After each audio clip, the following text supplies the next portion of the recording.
Okay everybody, and welcome to the next of our independent living challenges. Now this time we're going to challenge you to try and cook and prepare a meal for your household, and to add a little bit of extra challenge to that, we're going to give you a budget of about £2 per person, or possibly less if you can manage that.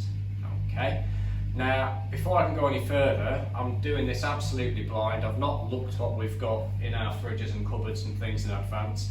So I'm going to cut away now to me doing a little bit of a search for some food and some bits and bobs that we could actually do to make a meal from. And then I'll kind of come back to you, we'll look at what we've got and we'll look at roughly how much it's cost for that stuff as well before we actually start doing any cooking.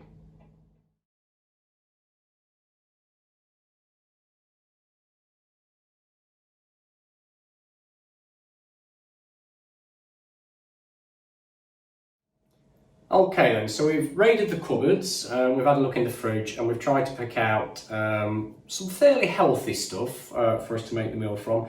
And what I've done basically is I've found lots of kind of half open, half used bags of things, particularly sort of in the salad and vegetable drawers in the bottom of the fridge. So I'll talk through kind of what we've got and what the cost is attached to that. Now, I am going to cheat slightly with this in that if I've bought a bag of peppers or something like that and I'm only using one of the peppers, I've divided up the cost of the bag of peppers just to reflect how much that one pepper has kind of cost me, rather than me adding together what the cost would have been of bulk buying all this stuff in one go.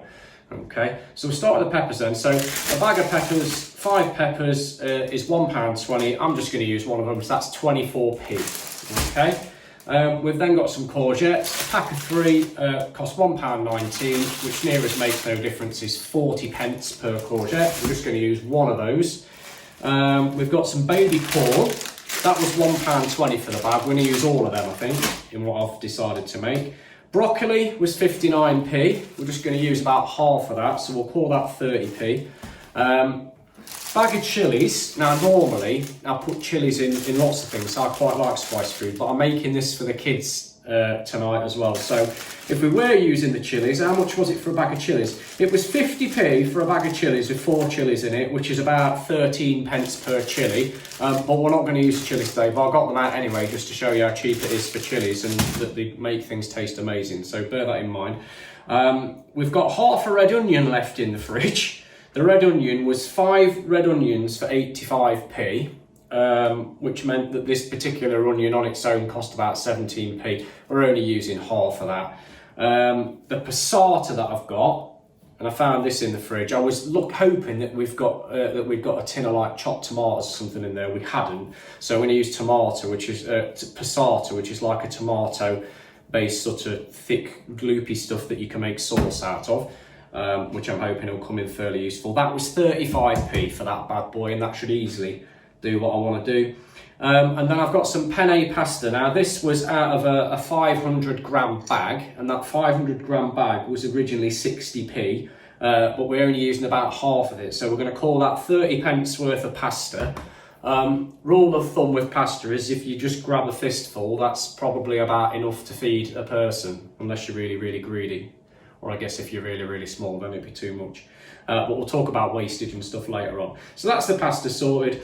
And then what I haven't put on the table is I haven't put the meat out on the table, because I don't really want any raw meat on my dining table for obvious reasons. I've left that in the fridge for now. But we've got a couple of sausages left over. No, we've got 3 sausages left.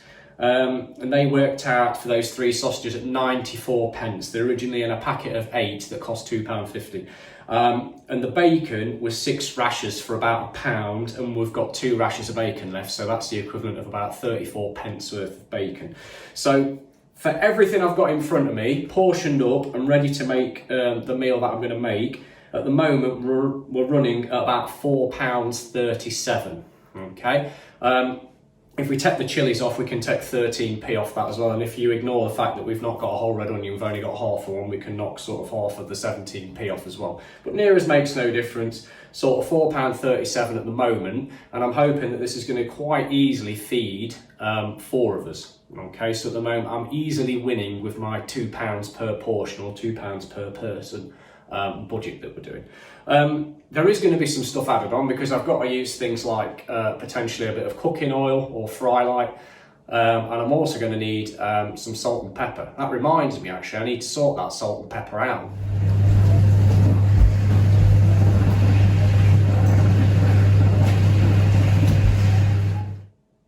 Okay, so that's salt and pepper dealt with. I'm not going to research how much it is to buy salt and pepper. You could do your own research for that, but obviously once you've got it, it lasts for ages. So I'm going to use a bit of salt and pepper for seasoning, and then I may along the way add some other stuff. I can't make it spicy because I'm making this for kids. But if you've got like stuff in the cupboards, little herbs and spices and stuff you want to throw in there to make things more interesting, then you can do. So what we're going to do then is we're going to make a pasta dish. And the reason I like making pasta dishes is because in situations like this where you've got lots of kind of food left over before shopping day and stuff at like the end of the week and stuff, it's great for kind of mopping up all your vegetables and things like that and getting them into one tasty dish. The other thing obviously with this is it's quite a varied and balanced meal. We've got some sort of carbs in the form of the pasta. We've got lots of sort of protein and stuff within the meat and a little bit of fat as well. And then we've got friendly carbs, good carbs within the vegetables and things that we're using as well. Okay, so it's a fairly broad and balanced meal. Obviously you couldn't get away with eating pasta every single day. That probably wouldn't be a great thing, but as balanced meals kind of go, I think it's okay. You need to make sure you get a bit of carbs, a bit of protein, and you do need a little bit of fat in your diet as well, and this kind of ticks all three boxes. Right, you will join me then in a moment by the worktop and by the hob, and we're going to start doing a little bit of cooking. Okay, so the first thing then that I've done in the kitchen is I've made sure that I've got nice, clear and clean work surfaces. There's no leftovers or pots or anything been left out from previous meals. Everything's been wiped down, everything's been sanitised. It's nice and clean, it's nice and safe, okay? The other thing I've made sure I've done is I have washed my hands thoroughly because I am preparing food, and that's important because we don't want to give anybody food poisoning, and that includes me myself. Right, first thing I'm going to do then, because I am preparing some pasta, is I'm going to get the kettle going because I want to get a little bit of boiling water, and then after that I need to get myself a saucepan to put my pasta in, and we're going to get the pasta going first because the pasta is probably going to take the longest. It'll take about 15 minutes or so, something like that I would think. So I'm just going to cut to a quick time lapse of me sorting out the kettle, sorting out getting the pan out, and getting the pasta on the go.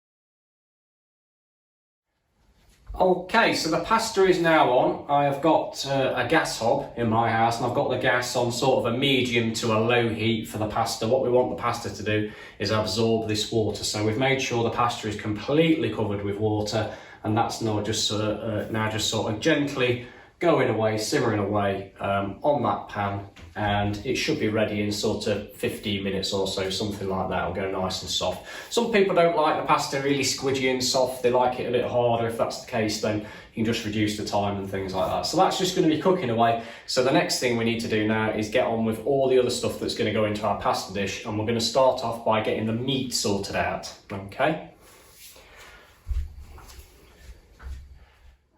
Okay, so for the meat, I'm going to be using a wok. You could use a frying pan or something else like that, and I'm going to start to preheat that pan.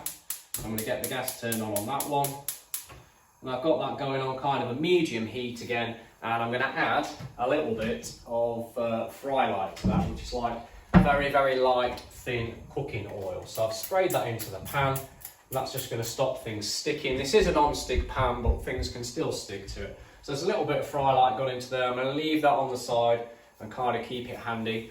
And then the next thing I'm going to start to do is I'm going to start to chop my meat. Now, in our house, we use different chopping boards depending on what we are chopping. And we always chop raw meat on our red chopping board so we don't end up with cross-contamination, things like that.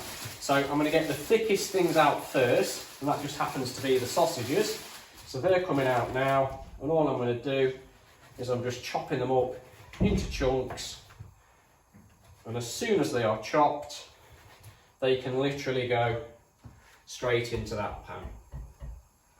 And again, just chopping them. The reason I'm chopping the meat down into smaller pieces because it just simply means it will cook faster. If I just chuck these sausages in as they were, number one, it'll be a bit odd in a pasta dish having massive sausages in it, and number two, they take absolutely ages to cook.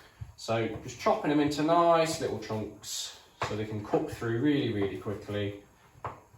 And again, that's now gone into the pan, and then get the bacon out.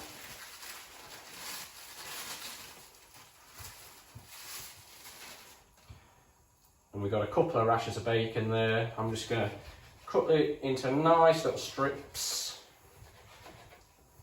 It's a little bit tough where the fat is. Probably need some sharper knives in our house.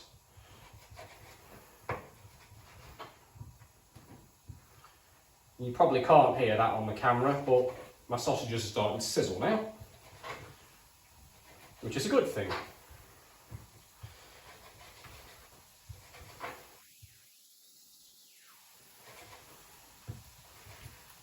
I'm going to chuck that bacon in that we've got.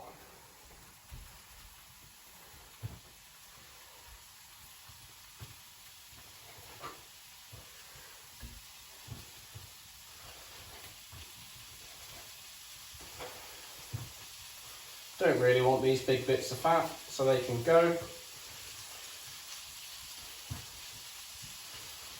And apologies if you're vegetarian, you're not a meat eater. Obviously you can substitute meat within a pasta dish for more vegetables, or an alternative to bulk it up, an alternative source of protein perhaps. I'm going to get rid of these bags that the raw meat were in. And I don't really want this chopping board and this knife that's been used for the raw meat out on the side, so I don't want to contaminate anything. So this is going to go for now in the sink out of the way. Normally I'd put it straight in the dishwasher, but the dishwasher is currently in use, so it's going to go in the sink out of the way, and I'm going to thoroughly wash my hands again.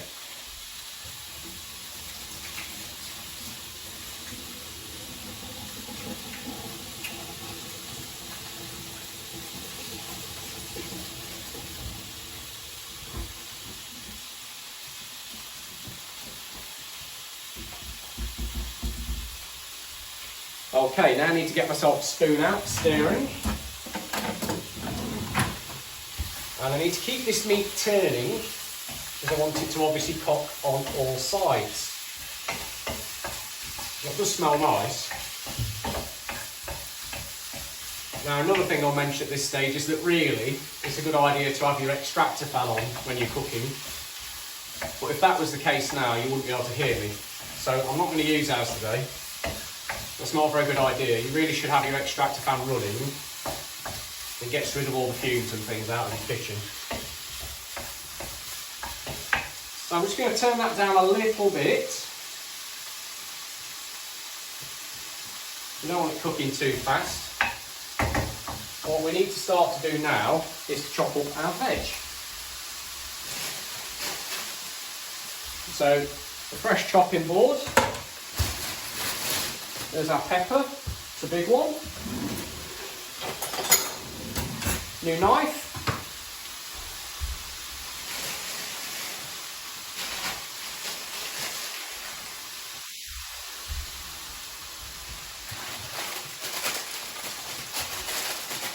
And rather than me sort of commentating as I chop these, we'll cut to a quick time lapse.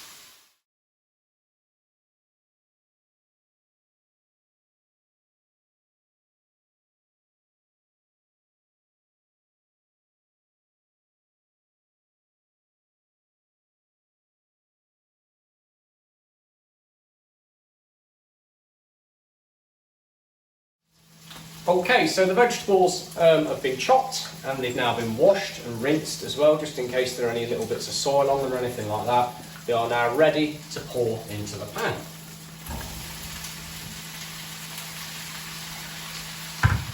At this stage I'm just going to add a little bit more oil, and I'm going to start to stir and mix these in.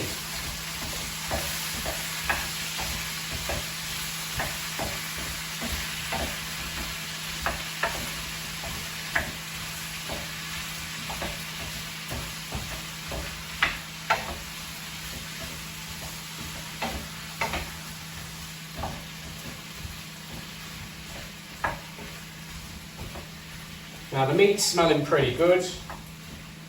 We can check if that's starting to cook through by perhaps chopping into one of the sausages or something with the end of the spoon. And looking at that now, it's looking pretty good. So I'm going to keep stirring, get some heat into these vegetables. Things like broccoli, because they're quite dense, they take a bit longer to cook. So will the baby corn. Things like courgettes and peppers, they cook very, very quickly. So that's why I've cut the broccoli down into quite small pieces. If I'd left it in really big chunks, it would take a lot longer to cook. So I'm just going to keep stirring that, keep coming back to it. I'm also going to clear away some of the mess I've made. I also ended up with a little bit of courgette left for another meal. I only actually used 3 of the baby corns. There's 4 of those left. They can go back in the fridge. And we said at the start, we're only going to use 1 of the 2 broccoli, so that will go back in the fridge as well. Right, I'm going to cut to a time lapse of me getting this sorted, and then we'll look at trying to get some sauce added and looking at seasoning things, and then we've got to get the pasta added as well.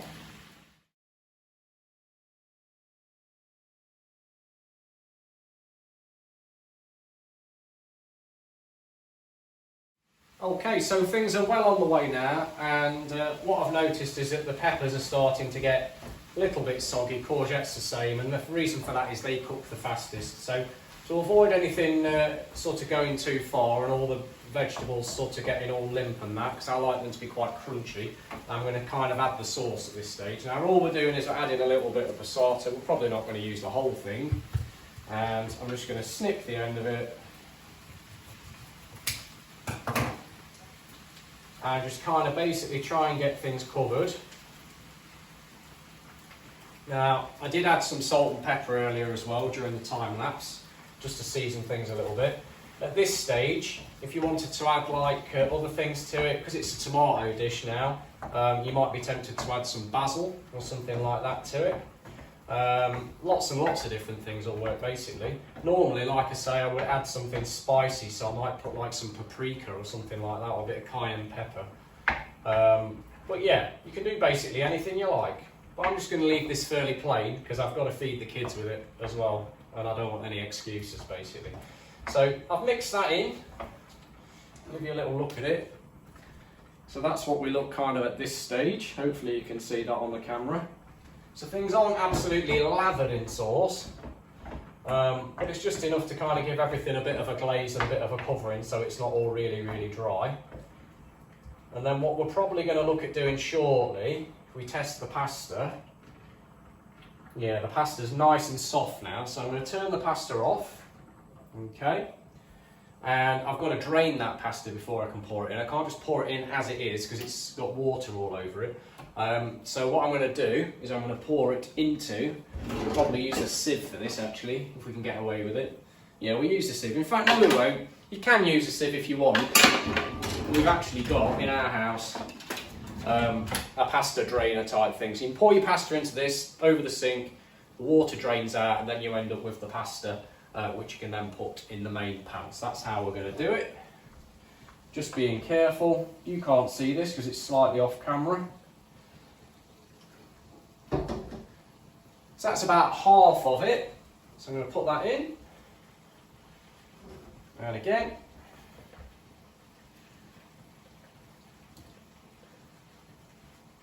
And that's pretty much most of it. So that's going to go into there. Just give that a little jiggle because there are a few bits stuck in the bottom.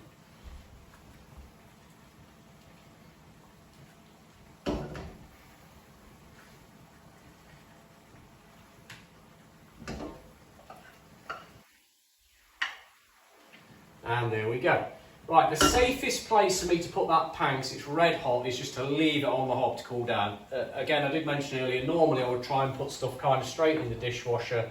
I'm going to leave it on the hob to cool down a little bit. Don't put your pans on your worktop, because if you do that, if you've got worktops like we have, then you'll just kind of melt through them, and that's bad times, okay? So because the bottom of that pan is red hot. Can't put it in the sink either, because at the moment I've got 2 plastic chopping boards in the sink, and again, it will try and melt its way through them. Right, I'm going to keep stirring this for a little bit. We're going to time lapse it again for the next few minutes. I might add a little bit more seasoning, so I'm going to kind of try things as I go. I might add a little bit more sauce. You'll see that on the time lapse if I do it though.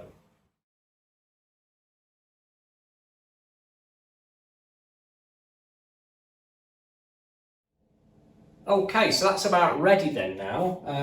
I didn't add any more sauce to it, didn't add any more passata to it, because that's my personal preference. I don't like it absolutely lathered in sauce, I just like it to be a little bit sticky and a little bit moist. You might be completely different. If you are, chuck as much sauce on as you like. You might be completely opposite end of the scale and you might not want any sauce at all. I've checked that all the meat is cooked through. The sausages are obviously the most important thing to check, so they're the thickest. The bacon cooked pretty fast.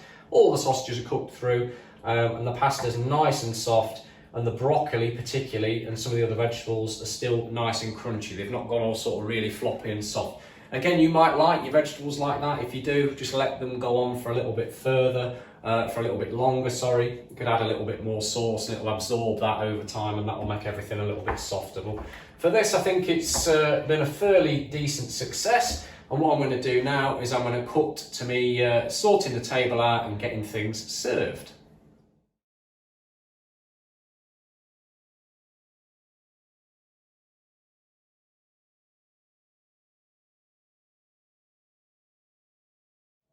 Okay then, so that is our pasta dish complete. We've got 2 decent sized adult portions, 2 generous little kids portions, and we've actually got a little bit left in the pan as well. Now, if perhaps when you're a little bit older you're doing something like a house share, you're at uni or something like that, then this is something great that perhaps you and your housemates could take turns with. You could perhaps cook one night for the group, somebody else could cook another night, someone else could cook another night, perhaps divvy it up like that. Or perhaps if you're living in a smaller house, or perhaps you're living on your own for a period, then you could also cook sort of in what we call batch cooking, which is where you would cook as much as what I've just cooked now, but then look at saving it for future portions and future meals. One of the little things we do in our house is whenever we have a takeaway, we always keep these plastic containers that things like, you know, special fried rice and stuff like that come in from the Chinese takeaway. And then what we do at the end of meals, if anything's been left over or if there's been a little bit too much, because I have got some left in the pan over there, or if I'm cooked far too much myself, I will then basically stick the stuff in one of these while it's nice and fresh, and I would then go and stick it in the fridge or perhaps even in the freezer. That would mean that in a few days' time, I could then reheat that meal. Obviously, when you're reheating things, you've got to make sure they are piping hot throughout, so you could microwave it or you could put it back on the hob again, reheat it, and then you can enjoy that again. Perhaps take it to work with you or do something else with it. If you can hear that irritating noise in the background, it's a cat trying to scratch its way through that door. Don't worry about that. It's not one of the children trying to get out of the cupboards or anything. That was just a joke, by the way, if you saw that at the beginning.